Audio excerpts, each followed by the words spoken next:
Yes तो hello everyone, Rahul है। आज हम एक्सप्लेन करने वाले हैं 2023 में आई सीरीज मेंशन 24 को। कहानी की शुरुआत में हम लोग को बहुत बड़े एक पुराने मेंशन को दिखाया जाता है। उस मेंशन के अंदर अमृता नाम की एक जर्नलिस्ट बेहोश पड़ी होती है। ये थोड़ी जख्मी होती है और इसी हालत में ये अपनी कहानी हम लोगों को बताने लगती है कि ये यहाँ पे अपने फादर को ढूंढने के लिए आई थी, सच को जानने के लिए आई थी, लेकिन अब ये बेबस लाचार है। इसके बाद कहानी फ्लैशबैक में जाती है। टीवी में बहुत ही जबरदस्त न्यूज चल रही होती है कि आर्कोलॉजी डिपार्टमेंट में काम करने वाला कालिदास एक बहुत ही बड़े खजाने के साथ फरार हो गया है। पुलिस वाले कालिदास की तलाश में हैं। जब मीडिया वाले आर्कोलॉजी डिपार्टमेंट के हेड सूर्या के पास जाकर उनसे सवाल पूछने लगते हैं तो सूर्या इनके सवालों को जवाब नहीं देता, वह यहाँ से चला जाता है। दूसरे सीन में कालिदास की पत्नी सावित्री को दिखाया जाता है, जो काफी दिनों से हॉस्पिटल में बीमार पड़ी होती है। होश तो होती है मगर बॉडी में कोई हरकत नहीं होती। टीवी में अपने पति के बारे में न्यूज देखकर और भी ज्यादा टूटकर बिखर जाती है। कालिदास की बेटी का ही नाम होता है अमृता, जो इन्वेस्टिगेशन जर्नलिस्ट होती है। मीडिया वाले इसके पास आकर इसे सवाल करने लगते हैं कि आपके पापा के कांड में आपका भी हाथ है, आपका पापा तो देशद्रोही निकले, इस पे आप क्या कहना चाहोगे। अमृता यही कहने लगती है कि मेरे पापा कोई देशद्रोही नहीं है, वो एक सिंसियर सरकारी कर्मचारी हैं। मैं खुद अपने फादर के बारे में पता लगाऊंगी। इसके बाद अमृता अपने फादर के कुली के पास जाकर पूछताछ करने लगती है। इसी बीच अमृता जयप्रकाश नाम के शख्स के पास जाती है, अपने फादर के बारे में पूछने लगती है। तो जयप्रकाश कहता है कि तुम्हारा फादर तो एक गद्दार निकला। अमृता कहती है कि मैंने आपके ही डिपार्टमेंट से ये जानकारी हासिल की कि मेरे पापा लास्ट टाइम उस पुराने मेंशन में ही गए थे। अब मैं खुद उस मेंशन के पास जाकर मेरे फादर के साथ क्या हुआ, वो कहाँ गए, ये सब कुछ मालूम करूंगी। जयप्रकाश कहता है कि अगर तुम्हारे फादर उस मेंशन के अंदर गए हैं तो तुम अपने फादर को भूल जाओ, क्योंकि अब तक जो भी उस पुराने मेंशन के अंदर गया वो वापस लौटकर कभी नहीं आया। ये गलती तुम भी मत करना। अब अमृता पुलिस स्टेशन आकर अपने फादर की मिसिंग कंप्लेन लिखाने लगती है। साथ ही वो ये भी बताती है कि मेरे फादर लास्ट टाइम उस पुराने मेंशन के अंदर गए थे। सीआई भैरवा कहने लगता है कि अगर आपके फादर उस पुराने मेंशन के अंदर गए हैं तो कोई भी उन्हें वहां ढूंढने के लिए नहीं जाने वाला, क्योंकि अगर मैं वहां गया तो कल मेरा फोटो न्यूज़पेपर में छप जाएगा, मेरे बीवी बच्चों का क्या होगा। जब अमृता वहां से जा रही होती है तो एक कांस्टेबल अमृता को उस पुराने मेंशन की एड्रेस देता है और उसके बारे में बताता है, जिसके बाद अमृता सीधा पहुंचती है उस पुराने से मेंशन के पास, जिसके बाहर एक छोटा सा मंदिर जैसा होता है। तो यहाँ से फोटो वगैरह क्लिक कर एक कमरे के अंदर जाती है। तो यहाँ पे इस मेंशन का वॉचमैन होता है। अमृता इसे झूठ बताने लगती है कि मैं इस मेंशन के ऊपर एक कहानी लिखने के लिए आई हूँ, क्या आप इस मेंशन के बारे में मुझे कुछ बातें बता सकते हो।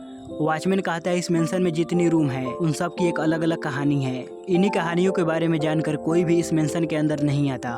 जैसे कि मैं आपको रूम नंबर 504 की कहानी बताता हूँ। कुछ महीनों पहले इस रूम में चतुर्वेदी नाम का नोवेलिस्ट रहता था। शांति से अपनी नोवेल की कहानी को लिखने के लिए वो अपने परिवार से दूर इस मेंशन में एक कमरा लेकर रह रहा था। टाइपराइटर की मदद से जब ये अपनी कहानी को लिख रहा होता है तो इसके साथ कुछ हॉरर इंसिडेंट्स पेश आने लगते हैं, जैसे कमरे की लाइट अपने आप ऑन ऑफ होना। थोड़ी देर बाद वो टाइपिंग मशीन अपने आप ही टाइपिंग होने लगती है कि कमरा नंबर 494 में कुछ बचे हैं, तुम सावधान रहो। ये देखकर चतुर्वेदी को लगता है कि आज मुझे नशा कुछ ज्यादा ही चढ़ गया है। वहाँ सीधा मेडिकल शॉप पे जाता है और वहाँ पे स्वप्ना नाम की लड़की से सर दर्द की दवाई मांगने लगता है। उसी वक्त ली नाम का शख्स मेडिसिन का पुर्जी देता है और कहता है कि मुझे ये सारी दवाइयाँ चाहिए। इन मेडिसिन को देखकर स्वप्ना कहती है कि ये दवाइयाँ हमारे पास नहीं मिलेंगे, आप बगल में जाइए। उस शख्स के जाने के बाद स्वप्ना चतुर्वेदी को सर दर्द की दवाइयाँ देती है। चतुर्वेदी अपने रूम पे आकर दवाइयाँ खाकर दोबारा से कहानी लिखने के लिए बैठता है तो टेबल पे टाइपराइटर मौजूद नहीं होता। जब वो टाइपराइटर को ढूंढ रहा होता है तो उसे वहाँ पे एक छोटे बच्चे का शू नजर आता है। उसी तरह उसका टाइपराइटर वहीं दूर पड़ा होता है। चतुर्वेदी सोचने लगता है कि ये हो ना हो ये काम उस कमरे में मौजूद बच्चों का ही हो सकता है। वहाँ जूता लेकर दरवाजे के पास जाकर दरवाजा खटखटाने लगता है, मगर कोई जवाब नहीं देता। इसी दौरान 409 नंबर कमरे से राधिका नाम की औरत आकर चतुर्वेदी को डांटने लगती है कि आप शोर शराबा क्यों कर रहे हो, मेंशन में दूसरे लोग भी हैं, उन्हें दिक्कत हो रही है। इतना कहकर वहाँ अपने कमरे में चली जाती है। अब 494 नंबर कमरे के बाहर एक रैक में बच्चों को ढेर सारे जूते मौजूद होते हैं। तो चतुर्वेदी इन सारे जूतों को एक प्लास्टिक के अंदर भरकर डस्टबिन में फेंक देता है। तभी एक पागल शख्स चतुर्वेदी के पास आकर भगवत गीता का एक श्लोक के बारे में बताने लगता है। इस श्लोक का अर्थ होता है आत्मा का कोई अंत नहीं। इसके बाद चतुर्वेदी जब अपने कमरे में आता है तो इसे अपने कमरे के अंदर बच्चों के चलने फिरने की आवाजें सुनाई पड़ती है। थोड़ी देर के बाद बहुत सारे बच्चों का आत्मा आकर चतुर्वेदी को मार देते हैं। तो इस तरह से वो वॉचमैन अमृता को उस रूम की कहानी को बता रहा होता है। अमृता कहती है कि चतुर्वेदी की कहानियों को मैंने पढ़ा है, उसकी कहानियों से ही मालूम पड़ता है कि वो बच्चों से कितना ज्यादा नफरत करता था। बच्चों की आवाज से, बच्चों से उसे काफी ज्यादा नफरत था। वही नफरत भय में बदल गया होगा। इसी को हम फिबोफोबिया कहते हैं। ये बात सच है कि चतुर्वेदी मिसिंग हो गया है, मगर बच्चों की आत्मा ने उसे मार डाला। ये काल्पनिक कहानी है। इसके बाद अमृता अपनी माँ को वापस अपने घर लाती है। अपनी माँ को देखभाल करने के लिए बुचामा नाम की सिस्टर को काम पे रख लेती है। रेडी सेडी होकर अमृता दोबारा से उस पुराने मेंशन के पास जाती है, उस वॉचमैन से मिलती है। इस बार ये वॉचमैन रूम नंबर 203 की कहानी को बताने लगता है। इस कहानी में हम लोगों को स्वप्ना की कहानी को दिखाया जाता है, जिसे हम लोगों ने मेडिकल शॉप पे देखा था। हर सुबह स्वप्ना की माँ स्वप्ना के पास कॉल करती रहती है। इनकी बातों से हम लोग को मालूम पड़ती है कि स्वप्ना और उसकी माँ के बीच जमती नहीं है। स्वप्ना की माँ हमेशा स्वप्ना से उसके बॉयफ्रेंड के बारे में पूछती रहती है, क्या तुम्हारा कोई बॉयफ्रेंड है? स्वप्ना कहती है, अरे मैं ऐसा कुछ नहीं, मुझे काम पे जाना है, लेट हो रही हूँ, आप फोन रख दीजिए। स्वप्ना जब मेडिकल स्टोर पे जाती है तो थोड़ी देर के बाद चतुर्वेदी और लिली आते हैं। थोड़ी देर के बाद स्वप्ना के साथ काम करने वाली राधा भी अपने काम पे आती है। स्वप्ना से कहती है कि मैंने सोचा था कि आज मैं छुट्टी ले लूंगी, मगर घर पर मेरे हस्बैंड, मेरे ससुर जी, उनका काम मुझे और ज्यादा सरदर्द दिलाता है। इससे बढ़िया मैं काम पर ही चली आऊँ। इसी तरह स्वप्ना पिल्स लेती रहती है। राधा इसे डांटती रहती है कि तुम ये पिल्स लेना बंद करो। स्वप्ना को समझाने लगती है कि तुम अपनी माँ की बात मान लो, किसी अच्छे से लड़के से शादी कर लो। इन दोनों की बातों से हम लोग को मालूम पड़ता है कि स्वप्ना एक शादीशुदा आदमी से प्यार करती है। इसी बीच सपना का बॉयफ्रेंड सपना के पास कॉल करता है तो सपना थोड़ा दूर जाकर इसे बातें करने लगती है कि बेबी तुम 2 दिनों से कहाँ थे। इसका बॉयफ्रेंड कहता है कि बेबी मैं तुम्हारे पास बहुत जल्द आ रहा हूँ। तभी स्वप्ना ये देखती है कि राधा अभी अभी काम पे आ रही है। ये देखकर स्वप्ना पूरी तरह शौक में रह जाती है कि राधा जब अभी आ रही है तो थोड़ी देर पहले मैंने किससे बातें की। थोड़ी देर के बाद काम वगैरह खत्म करने के बाद स्वप्ना जब अपने मेंशन आती है तो थोड़ी देर के बाद इसका बॉयफ्रेंड भी आता है। आते ही वह स्वप्ना को डांटने लगता है कि मैंने तुम्हें कितनी बार कहा है कि तुम बार बार कॉल मत किया करो, मगर इसके बावजूद तुम मेरे पास इतनी बार कॉल क्यों की? अब तुम्हारी वजह से हमारे रिलेशन के बारे में मेरी वाइफ को मालूम पड़ गई है। स्वप्ना कहती है चलो अच्छा ही हुआ, कभी ना कभी तो पता चलना ही था। तुम जल्दी से अपनी वाइफ को डिवोर्स के लिए मना लो। अगर वो मान गई तो ठीक, अगर वो नहीं मानी तो मैंने तुम्हें वो प्लान बताया है ना, तुम उसे फॉलो करो। सपना का बॉयफ्रेंड कहता है ठीक है, मगर मैं कुछ दिन तुम्हारे पास ही रहना चाहता हूँ और मैं तुम्हारे पास हूँ, इस बारे में तुम किसी को मत बताना। अब आधी रात के वक्त सपना जब अपने बॉयफ्रेंड के साथ सो रही होती है तो स्वप्ना के साथ कुछ हॉरर इंसिडेंट्स पेश आने लगते हैं। स्वप्ना को ऐसा लगता है कि मेरे घर में कोई है। अब सुबह होने पर स्वप्ना जब अपने मेडिकल शॉप पे जाती है तो 2 पुलिस ऑफिसर आकर स्वप्ना से स्वप्ना के बॉयफ्रेंड के बारे में पूछने लगते हैं कि क्या आप इस शख्स को जानती हो? अगर ये शख्स आपके कांटेक्ट में आया तो आप तुरंत मुझे कांटेक्ट कीजिएगा। ये शख्स अपनी वाइफ और बच्चों को मारकर फरार हो चुका है। ये सच्चाई जानने के बाद स्वप्ना जल्दी से अपने मेंशन आती है। इस समय इसका बॉयफ्रेंड वॉशरूम में नहा रहा होता है तो स्वप्ना कहती है कि मैंने कहा था कि तुम अपनी वाइफ को टैबलेट देकर मारना, लेकिन तुमने अपनी वाइफ को चाकू से क्यों मारा? अब हम दोनों यहाँ सेफ नहीं है कि चलो हम यहाँ से जल्दी से निकल लेंगे। इस तरह से स्वप्ना अपनी बैग को पैक करने लगती है। लेकिन इसी बातों के दौरान वॉशरूम में रहने वाला इसका बीएफ कि बेबी मैं यहाँ पर हूँ, तुम इस बारे में किसी को मत बताना कि बेबी मैं यहाँ पर हूँ। थोड़ी देर के बाद स्वप्ना की घर की घंटी बजने लगती है। स्वप्ना ये सोचने लगती है कि शायद पुलिस वाले मेरे घर आए होंगे। जब दरवाजे की होल से बाहर देखती है तो बाहर इसका बीएफ होता है।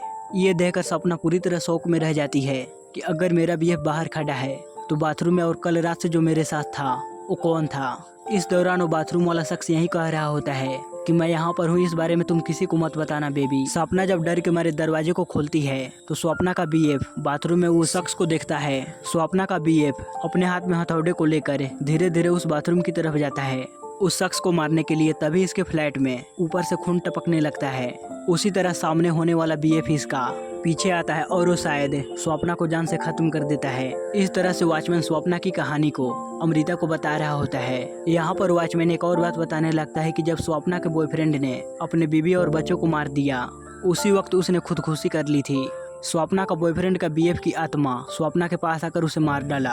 अमृता कहने लगती है कि सपना का बीएफ ने आत्महत्या कर ली। ये बात तो सही है, लेकिन उस वक्त स्वप्ना कुछ ज्यादा ही पिल्स का इस्तेमाल करने लगी थी, जिस वजह से इसे अजीबो गरीबो हेलुजुएशन होने लगे। इसका हेलुजिनेशन इतना ज्यादा बढ़ गया था कि ये अपने घर में एक भूत को इमेजिनेशन कर खुद को मार ली। इस तरह से अमृता इस कहानी के बारे में भी अपना एक क्लैरिटी देती है। दूसरे दिन अमृता दोबारा से उसी मेंशन के पास जाती है। वॉचमैन दोबारा अमृता को रूम नंबर 605 की कहानी को बताने लगता है। एक दिन राधा की फैमिली ब्रोकर की मदद से इस मेंशन के पास है। राधा मतलब वही सपना की कलीग जो साथ में मेडिकल शॉप पे काम करते थे। राधा के घर में इसके हस्बैंड, इसका ससुर और 2 बच्चे रहते हैं। राधा का ससुर एक बक्से को हमेशा अपने सीने में लगाए रखता है, क्योंकि इसमें इसकी वाइफ की कुछ सामानें होती है। राधा की सास की नाम होती है देवरंबा। राधा का हस्बैंड राजू अपनी बेटी का नाम भी वही रखता है, अपनी माँ का नाम यानी कि देवरंबा। वो ब्रोकर इन्हें रूम दिखाते हुए कहता है कि आप लोग गलती से भी रूम नंबर 601 के पास मत जाइएगा। एक टाइम पे उस कमरे में एक तांत्रिक रहता था। वो आत्माओं को अपने बस में कर अपने पास रखता था, मगर अचानक से एक दिन वो तांत्रिक गायब हो गया। तभी से वो कमरा बंद पड़ा है। उस ब्रोकर के जाने के बाद वो पागल शख्स दोबारा से राजू के पास आता है और उसे भगवत गीता का एक श्लोक के बारे में बताता है। इस श्लोक का अर्थ होता है मृत्यु तय है। अब रात के वक्त राजू की बेटी देवरंबा अपने फादर को अपनी माँ की कहानी को सुनाने के लिए कहता है। राजू जब छोटा था तो राजू की फैमिली एक छोटे से गांव में रहती थी। उस गांव में देवरंबा गांव वालों की बहुत ही ज्यादा मदद किया करती थी। मतलब कि अगर गांव में किसी को भूत प्रेत पकड़ ले तो देवरंबा अपनी तंत्र मंत्र की विद्या से उस भूत प्रेत को भगाती। इसी बीच देवरंबा एक दिन मरने लगी। मरते मरते वो अपने बेटे से वादा की कि बेटा मैं फिलहाल तो यहाँ से जा रही हूँ, लेकिन मुझसे तुम्हारा वादा है कि मैं एक दिन वापस लौटकर जरूर आऊंगी। हम सब दोबारा से हंसी खुशी के साथ अपनी जिंदगी गुजारने लगेंगे। इसी के बाद से राजू भी तंत्र मंत्र करने लगता है अपनी माँ से बात करने के लिए, मगर कोई भी तंत्र विद्या इसके काम नहीं आता। हर रात राजू यही करता। वो अपनी माँ की फोटो के पास बैठता और कहता कि माँ तुम कब वापस मेरे पास आओगी। अब राजू की पत्नी राधा मेडिकल शॉप में तो काम करती ही है। वो कुछ लोगों से पैसे उधार ली थी। वो लोग राधा को कॉल कर धमकियां देने लगते हैं कि अगर तुम मेरे पैसे नहीं लौटाओगी तो रात के वक्त मेरे घर आ जाया करो। राधा को परेशान देख स्वप्ना इसे कहती है कि क्या बात है, तुम इतनी ज्यादा परेशान क्यों हो। तो राधा कहती है कि मेरे हस्बैंड की माँ तो बचपन में ही मर गई थी, लेकिन वो अभी भी अपनी माँ को ही याद करते रहते हैं और ऊपर से वो बिजनेस में अपने सारे पैसे गंवा दिए, यानी कि वो बहुत ही ज्यादा लॉस में हैं, जिसकी वजह से मेरे हस्बैंड का दिमाग सटक गया। दूसरी तरफ राजू अपने फादर और दोनों बच्चों को लेकर वो रूम नंबर 613 में जाने लगता है, जो काफी दिनों से बंद पड़ा था। इस कमरे में आने के बाद राजू अपनी माँ की आत्मा को बुलाने लगता है। तो इस बारी से इसकी माँ की आत्मा यानी कि देवरंबा नजर आने लगती है। थोड़ी देर के बाद राधा जब अपने मेंशन आती है तो इसे सारे लाइटें ऑफ दिखाई पड़ती है। राजू अपनी माँ की फोटो को लेकर कहता है कि मेरी माँ मुझसे मिलने के लिए वापस आ गई। इस तरह से वो राधा को लेकर उस कमरे में जाने लगता है। तो इस बार राधा सच में उस कमरे में अपनी सासू माँ को देखती है, लेकिन शॉकिंग बात यह है कि यहाँ पर इसकी सास नहीं, इसकी बेटी होती है, जो हूबहू देवरंबा के रूप में बैठी होती है। राजू की बेटी देवरंबा अपनी दादी की तरह बात करने लगती है कि डरो मत चिन्ना, मैं वापस आ गई हूँ, अब हम साथ में रहेंगे। मुझे पता है कि तुम लोग कितने स्ट्रगल से जी रहे हो। मैं तुम्हारी ये परेशानियाँ खत्म करने के लिए ही आई हूँ। उस दुनिया में मैं तुम्हारे लिए सारी इंतजार कर ली, अब तुम भी आ जाओ राधा बेटिया। थोड़ी देर के बाद इनके घर में काम करने वाली सर्वेंट जब इनके घर आती है तो घर में कोई नहीं होता। जब वह उस कमरे में जाती है तो वहाँ पे सभी की सभी फैमिली लटक रही होती है, यानी कि ये सभी फैमिली मेंबर आत्महत्या कर लिए। अब ये कहानी सुनने के बाद अमृता कहती है कि पहले से ही राधा का हस्बैंड सटक चुका है, राजा कर्ज की दलदल में डूबी हुई है, और ऐसे माहौल में राधा का हस्बैंड अपने बच्चों को तंत्र मंत्र की कहानियां सुनाने लगा था। बच्चों का दिमाग एक साफ सुथरा कागज की तरह होता है, अगर उसमें कुछ लिख दिया जाए तो उसे हम दोबारा मिटा नहीं सकते। छोटी देवरंबा अपनी दादी की कहानियां सुनकर उस कैरेक्टर को अपने आप में इमेजिनेशन करने लगी। उस छोटी बच्ची की बातों को मानकर सारे फैमिली मेंबर आत्महत्या कर लिए। दूसरी तरफ बुचम्मा यानी कि वो सिस्टर अमृता की माँ को दवाइयाँ दे रही होती है, तो दवाई का बक्सा अपने आप यहाँ से दूर जाने लगता है। उसी तरह बुचम्मा को एक बहुत ही खतरनाक पैर नजर आता है। बुचम्मा पूरी तरह शौक में रह जाती है और अमृता को कहती है कि मैडम आप प्लीज उस मेंशन पर मत जाया कीजिए। जब से आप वहाँ पे जाने लगे तब से मुझे यहाँ पे कुछ इंसिडेंट्स पेश आने लगे, लेकिन अमृता इसकी बातों पे ध्यान नहीं देती। वो दोबारा से उस मेंशन में जाती है और वहाँ पे उस वॉचमैन से मुलाकात करती है। इस बार ये वॉचमैन रूम नंबर 409 की कहानी सुनाता है। इस रूम में राधिका नाम की प्रेग्नेंट औरत अकेली रहती है। उसी तरह राधिका एक बहुत बड़े फेमस क्लासिकल डांसर होती है, लेकिन शॉकिंग बात यह है कि राधिका को हर रोज कोई ना कोई बुरा सपना आता रहता है। वो जल्दी से अपने नींद से जाकर अपने हस्बैंड के पास वीडियो कॉल करती है। उसका हस्बैंड इसे कहता है कि यहाँ अभी काम खत्म नहीं हुआ, मुझे वहाँ आने में अभी 2 दिन लगेंगे। राधिका अपने हस्बैंड से कहती है, मुझे ऐसा लगता है कि कोई मुझे फॉलो कर रहा है, कोई मेरा फोटो खींच रहा है। शीशे में देखने पे मैं खुद अपने आप को मार रही हूँ। मगर इसका हस्बैंड इसे हौसला देने लगता है। राधिका रेगुलर चेकअप के लिए डॉक्टर के पास जाती है तो उस वक्त भी इसे ऐसा लग रहा होता है कि कोई मेरा तस्वीर ले रहा है। वो लेडी डॉक्टर इसे एक साइकेट्रिस्ट डॉक्टर के बारे में बताती है। इसके बाद राधिका जब अपने घर आती है तो एक डॉल अपनी जगह पे रहने की जगह वो बिस्तर के नीचे होता है। राधिका उस डॉल को उठाने की कोशिश करती है, तभी एक भयंकर हाथ उस डॉल को उठा ले जाता है। अगले दिन राधिका उस साइकेट्रिस्ट डॉक्टर के पास जाती है और डॉक्टर राधिका की सारी प्रॉब्लम सुनने के बाद वो राधिका को सम्मोहन कर इसके पास्ट के बारे में पूछता है तो कहानी फ्लैशबैक में जाती है। कुछ सालों पहले राधिका एक बहुत बड़ा क्लासिकल डांसर बनना चाहती थी। हर रोज ये अपना प्रैक्टिस करती रहती। इसी दौरान राधिका की मुलाकात एक दिन राजू नाम के फोटोग्राफर से होती है। ये दोनों एक दूसरे से प्यार करने लगते हैं। इसी दौरान राधिका प्रेग्नेंट हो जाती है। लेकिन राधिका का सपना होता है एक ग्रेट डांसर बनने का, इसलिए वो अपना अबॉर्शन करा लेती है बिना राजू को बताए। राजू तो बस यही सोच रहा होता है कि मैं राधिका से शादी कर कर अपना घर बसाऊंगा। राधिका इसे यही कहने लगती है कि मुझे मेरा करियर इम्पोर्टेंट है, मुझे मेरा डांसिंग जरूरी है। इस तरह दोनों के बीच झगड़ा हो जाता है और दोनों जुदा हो जाते हैं। इसके बाद डॉक्टर राधिका से पूछते हैं, क्या उसके बाद से आपकी मुलाकात कभी राजू से हुई?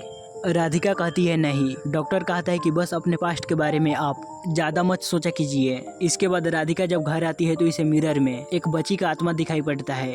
वो बच्ची राधिका से पूछती है कि माँ, मैं हूँ तुम्हारी बेटी, क्यों तुम मुझे मार डाली? इसी दौरान राधिका के पास राजू की आत्मा भी आती है। उस छोटी बच्ची को कहता है कि तुम डरो मत बेटा, मैं तुम्हारी माँ को अपनी दुनिया में लेकर आता हूँ। इस तरह से वो राधिका को मार डालता है। ये कहानी सुनने के बाद अमृता वॉचमैन को कहती है कि राधिका अपने पास्ट को भूलकर अपनी जिंदगी गुजार रही थी। लेकिन जब राधिका को प्रेगनेंसी आई तो राधिका अपने पहले वाले प्रेगनेंसी को याद कर दुखी होने लगी। उसे अपनी गलती का एहसास होने लगा। वह मेंटली डिस्टर्ब होने लगी और इसी वजह से वो खुद को मार ली। इसके बाद अमृता जब अपने घर आती है तो घर का वॉचमैन इसे एक सीसीटीवी फुटेज दिखाने लगता है। जब ये अपने घर जाती है तो घर का सारा सामान इधर उधर बिखरा पड़ा होता है। इन्हीं किताबों में से इसकी फादर की एक डायरी होती है तो अमृता इस डायरी को पढ़ने लगती है। कुछ दिनों पहले कालिदास और उसके टीम मेंबर कहीं पे खुदाई कर रहे थे तो कालिदास को एक मैप मिलता है जो कि बहुत ही ज्यादा पुराना होता है। उस मैप को फॉलो कर कालिदास उस पुराने मेंशन के पास जाता है। प्रेजेंट टाइम पे अमृता जब उस पुराने मेंशन के पास जाती है तो वॉचमैन उसे रूम नंबर 307 की कहानी बताने लगता है। इस रूम में लिली नाम का शख्स रहता है जो कि एक साइको होता है, एक अच्छा खासा आर्टिस्ट भी होता है। लिली अपने हाथों से एक लड़की का चेहरा बनाकर इस मास्क का नाम रखता है जेसी। उसी तरह इस रूम में काफी सारे मास्क होते हैं। ऐसे लिली जब फ्रीजर में जाता है तो वहाँ पे इंसानों को टुकड़े टुकड़े होते हैं, किसी का हाथ किसी का पैर। तो लिली एक पैर लेकर उसके टुकड़े टुकड़े कर कर कीमा बनाने लगता है। तभी एक नाइजीरियन लिली को पैसे देकर इंसान की गोश्त खरीदता है। इसके बाद लिली जब बाहर जाता है तो बस स्टॉप पे उसे कुछ प्रोस्टिट्यूट नजर आती है तो लिली सुल्ताना नाम की लड़की को अपने घर लाता है। सुल्ताना इस घर में इतने सारे मास्क को देखकर पूरी तरह शौक में रह जाती है। यानी कि ये दिखने में ये मास्क काफी ज्यादा रियल लग रहे होते हैं। सुल्ताना को भूख लगने की वजह से लिली सुल्ताना को इंसान की गोश्त खिलाने लगता है जिसे उसने थोड़ी देर पहले बनाया था। सुल्ताना को ये नहीं मालूम होती कि ये इंसान की गोश्त है या फिर किसकी। थोड़ी देर के बाद लिली और सुल्ताना कांड करने ही वाले होते हैं तभी सुल्ताना को जेसी नजर आने लगती है। जेसी का नाम सुनते ही लिली शौक में रह जाता है। वह उसे अपने फ्लैट में ढूंढने लगता है कि यहाँ पे जेसी कैसे आ सकती है। इसी दौरान जेसी की आत्मा प्रकट होकर लिली को जान से खत्म कर देती है। तो वॉचमैन अमृता को कहने लगता है कि उस रूम में क्या है वो किसी को नहीं मालूम। जो लड़की सुल्ताना बच गई थी वो पागल हो गई। तो वॉचमैन कहता है इसके बारे में क्या जवाब है तुम्हारा। तो अमृता इसके बारे में अपनी तरह से इन्वेस्टिगेशन करने लगती है। लाइब्रेरी जाती है, पुलिस स्टेशन जाती है, पागल खाने जाती है। दूसरे दिन इस वॉचमैन के पास आकर असली कहानी बताने लगती है। दरअसल कुछ दिनों पहले लिली सुल्ताना की बहन को अपने घर लाकर उसके टुकड़े टुकड़े कर दिया। जब सुल्ताना अपनी बहन को नहीं देखी तो वह इस बारे में पुलिस में कंप्लेन की मगर कुछ भी फायदा नहीं हुआ। तभी सुल्ताना एक दिन लिली को देखती है जो इसकी बहन को एक दिन गाड़ी में ले गया था। तो सुल्ताना लिली के साथ जाती है और लिली के घर के फ्रीजर में अपनी बहन की लाश के टुकड़े को देखकर अपने ही हाथों से लिली को मार डाली। और सारे लोगों को यही कहानी बताने लगी कि लिली को एक भूत ने मार डाला। असल में सुल्ताना पागल नहीं हुई होती है। अमृता ने सुल्ताना से मुलाकात की।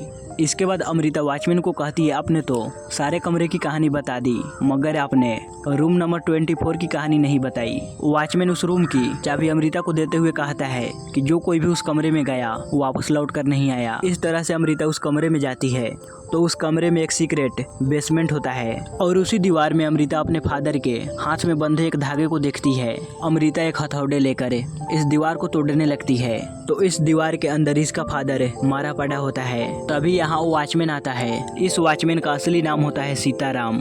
इसकी दोनों आंखें बिल्कुल ठीक होती है, यानी कि ये अंधा नहीं होता। और सीताराम आर्कोलॉजी डिपार्टमेंट में ही काम करता है।